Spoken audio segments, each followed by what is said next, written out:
Nobita ఇల్లు 30వ floor లో ఉంది. చెప్పాలంటే నిన్న మ్యాచ్ లో వాళ్ళు గెలవాల్సింది.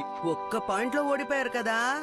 సరే గాని ఇంతకీ నువ్వు ఎక్కడ టవర్ బేబుల్ టాప్ లో ఉంటున్నాను. ఏ, అంటే అది స్టేషన్ కి ఎదురుగా ఉన్న ఆ 30 ఫ్లోర్స్ కొత్త బిల్డింగే కదా. అభ్యంతరం లేకపోతే మా ఇంటికి వస్తారా?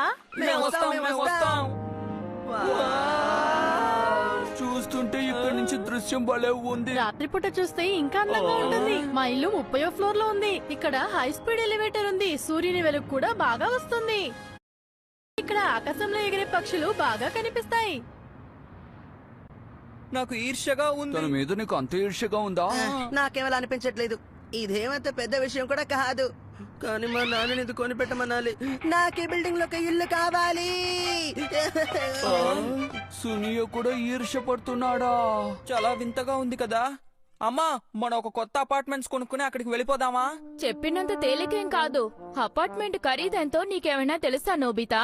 నన్ను అడిగితే తోట ఉన్న ఇంట్లో ఉంటే చాలా బాగుంటుంది. ఎందుకు? నేల మీద ఉంటేనే మనిషికి అన్ని విధాలా సౌకర్యంగా ఉంటుంది, ఆరోగ్యంగా ఉంటుంది. నాన్న ఇంకా పాత పద్ధతిలోనే ఉన్నారు. ఎందుకంటే ఆయన ఎత్తైన ప్రదేశంలో జీవించలేదు. సరే నువ్వు ట్రై చేస్తావా? హా? నువ్వు ఇప్పుడు ఏదైనా గ్యాడ్జెట్ తీయబోతున్నావా? కానీ ఇప్పుడు కుదరదనుకుంటాను. ఇంకెప్పుడైనా చూద్దాంలే. ఏమంటున్నావు నువ్వు? ఏదో గ్యాడ్జెట్ తీస్తావు అనుకుంటే ఇలా అన్నావు. ఇప్పుడు మనం ట్రై చేస్తే పెద్ద గందరగోళం సృష్టించిన వాళ్ళం అవుతాం. రాత్రి 2 గంటలకి ట్రై చేద్దాం. 2 గంటలకా? నాకు చాలా ఆతృతగా ఉంది. నిద్ర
పై ఎత్తైన ప్రదేశం